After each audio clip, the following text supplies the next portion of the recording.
Christianity, when you think of what's happening, you look at the numbers. I talk about Sunday school, people don't even know what I'm talking about anymore. It's true, they don't know what I'm talking about. When you look, instead of going this way, you're going to be going this way. You may be going this way, but you're going to be going, we're going to bring it back because it's a good thing. It's a good thing. They treated you like it was a bad thing, but it's a great thing, not a good thing. It's a great thing. So we're going to bring it back because it's a good thing. It's a good thing. I think we can do really something special. And we're going to protect Christianity. And I can say that. I don't have to be politically correct, or we're going to protect it. You know? And I asked Jerry and I asked some of the folks, because I hear this is a major theme right here, but 2 Corinthians, right? 2 Corinthians 3:17, that's the whole ball game. Where the Spirit of the Lord, right? Where the Spirit of the Lord is, there is liberty. And it's so representative of what's taken place. But we are going to protect Christianity. And if you look what's going on throughout the world, you look at Syria, where if you're Christian, they're chopping off heads. You look at the different places, and Christianity, it's under siege. I'm a Protestant. I'm very proud of it. Presbyterian, to be exact. But I'm very proud of it. Very, very proud of it. And we've got to protect, because bad things are happening. Very bad things are happening. And we don't, I don't know what it is. We don't band together, maybe. I will tell you, Christianity is under siege, whether we want to talk about it or we don't want to talk about it. And if I said some of the things about Christians that I've said about the Muslims, where we have a problem, and it's a problem we have to talk about, and I brought it out, I took a lot of heat for bringing it out, and I will tell you that now people are saying he did a great service. Just like when I brought out illegal immigration, everybody went crazy about Trump. How could he say that? And then about 2 weeks later, everyone's trying to say, well, you know, Trump's right, because they see the murder of Kate in San Francisco and Jamil in Los Angeles and so many others, the tremendous crime, and what it does to your economy. So I brought these things out. I feel I have an obligation to bring them out. You know, remember, I'm self-funding my campaign, so I don't have anybody speaking in my ear. So I just have to say this because, you know, I'm a true believer, and you're many true believers. I hope all. Is everybody a true believer in this room? I think so. But Christianity is under tremendous siege. And if I said that about Christians, I would have less backup than by saying it about Muslims. I had tremendous backup. Now everyone's saying, wow, it was such a great thing to say because now everybody's talking about it. I mean, people are flying planes into the World Trade Center. Let's talk about it. People are shooting in California. People are shooting in Paris. 130 people killed in Paris. Nobody wants to talk about it. We have a president that doesn't want to say radical Islamic terrorism. He doesn't want to talk about radical Islamic terror. He doesn't want to even mention it. It's like it doesn't exist. It exists. And I'll tell you something. If I said that about Christians, and if I said banned, I'm telling you, I would have had less difficulty. And that's pretty sad because we're Christians. I'm Protestant. I'm Presbyterian. Are you surprised to hear that? Yeah. I always like to bring my communion pictures along. Sometimes I'll bring a communion, but I didn't want to. I think you believe me, right? You've seen. But the power of our group of people together. I mean, if you add it up, I was trying to do it the other day. I was with one of the great ministers. And I said, you know, if you think about this country, because now you're talking about men and women, you're talking about together. So the group is larger, Christians in this country is larger than men or women. And I said, how many Christians do you think? And it could be like 240, 250 million, you know, a big portion of, and yet we don't exert the power that we should have.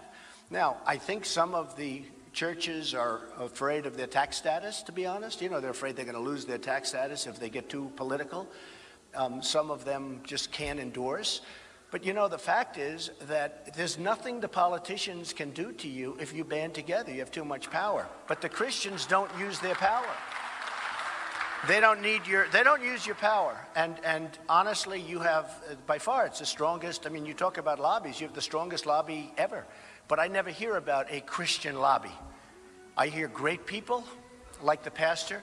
I hear some unbelievable people. Many, many friends are ministers, and lots of them have endorsed me already. But I have to tell you that we don't hear about strength, and we have to strengthen, because we are getting, if you look, it's death by a million cuts. We are getting less and less and less powerful in terms of a religion and in terms of a force. And honestly, whether it's one leader or a number of people, potentially you have tremendous power. When they don't want to say Merry Christmas in department stores anymore, I won't shop at places that don't say Merry Christmas. Guess what? I don't do too much shopping, because no, it's true. When I see these stores and they have a red wall and they have nothing on it, they don't want to say Merry Christmas anymore. I say, why don't you say Merry Christmas? Well, we're not allowed to. The owner doesn't want us to. These big department stores, they're not allowed to. And I'll tell you one thing. We're going to be saying Merry Christmas again. Just remember that. And by the way, Christianity will have power without having to form, because if I'm there, you're going to have plenty of power. You don't need anybody else. You're going to have somebody representing you very, very well. Remember that. So it's an honor to be here, and I know you're packed, and they're having... For too long, politicians have tried, oh, have they tried, to centralize authority among the hands of a small few in our nation's capital. I see them all the time. Bureaucrats think they can run over your lives, overrule your values, meddle in your faith, and tell you how to live, what to say, and where to pray. But we know that parents, not bureaucrats, know best how to raise their children and create a thriving society.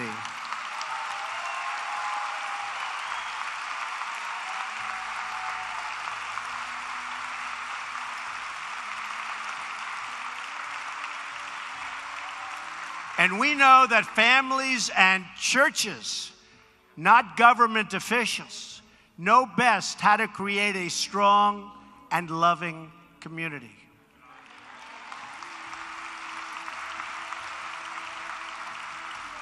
And above all else, we know this. In America, we don't worship government, we worship God.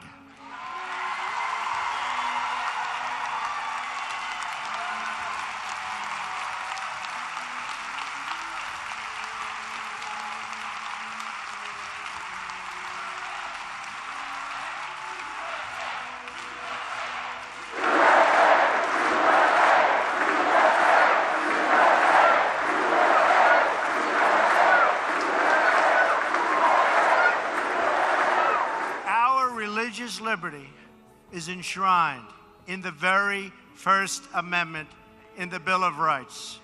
The American founders invoked our Creator 4 times in the Declaration of Independence. Benjamin Franklin reminded his colleagues at the Constitutional Convention to begin by bowing their heads in prayer. I remind you that we're going to start saying Merry Christmas again. I also want to speak to all of the people, see, you thought I forgot, in our faith community who are here with us tonight, veterans and non-veterans alike.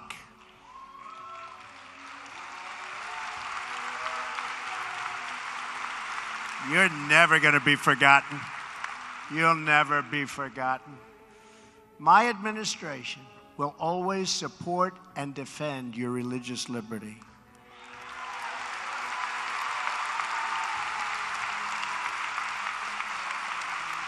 We don't want to see God forced out of the public square, driven out of our schools, or pushed out of our civic life. We want to see prayers before football games if they want to give prayers.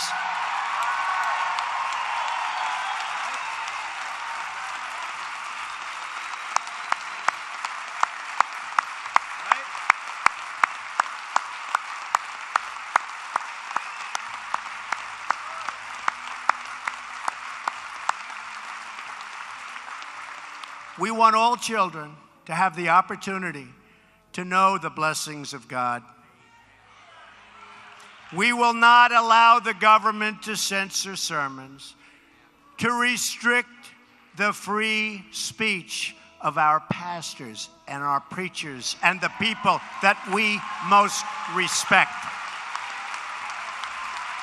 Like Robert.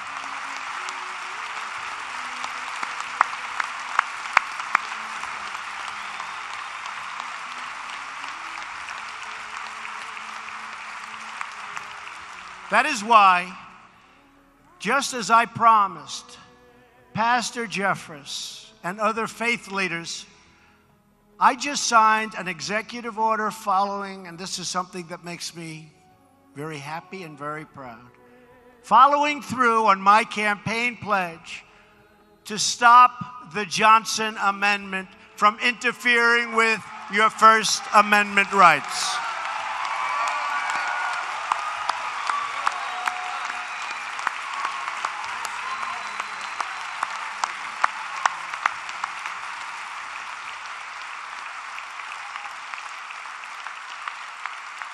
As long as I am president, no one is going to stop you from practicing your faith or from preaching what is in your heart. We want to hear him.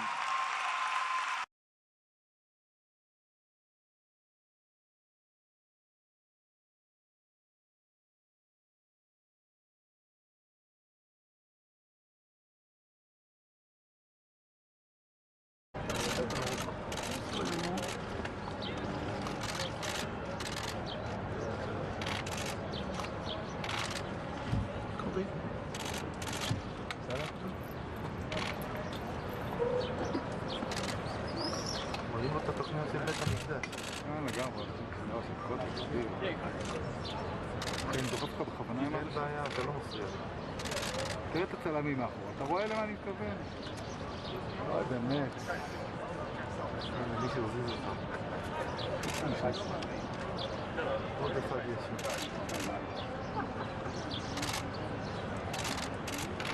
הנה, הבנת, לא? כן. וערבת הכל בתוך המשפחה. אבנר. וואו, תחיה. אל תרימו ידיים, אחי.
Tony, you got that? Hey, hey, hey, let's get down. Down.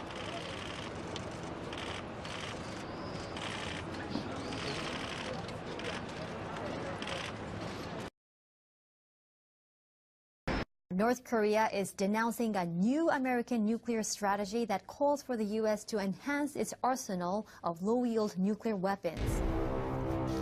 A spokesperson for the North Foreign Ministry's Institute of American Studies says the U.S. strategy is a declaration of war against the world.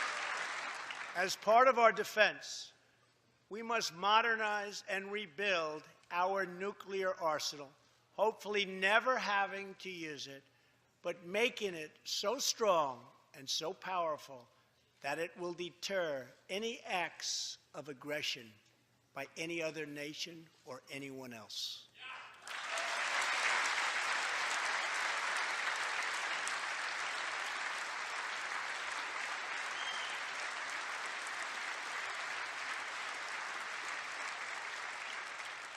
Perhaps someday in the future there will be a magical moment when the countries of the world will get together to eliminate their nuclear weapons.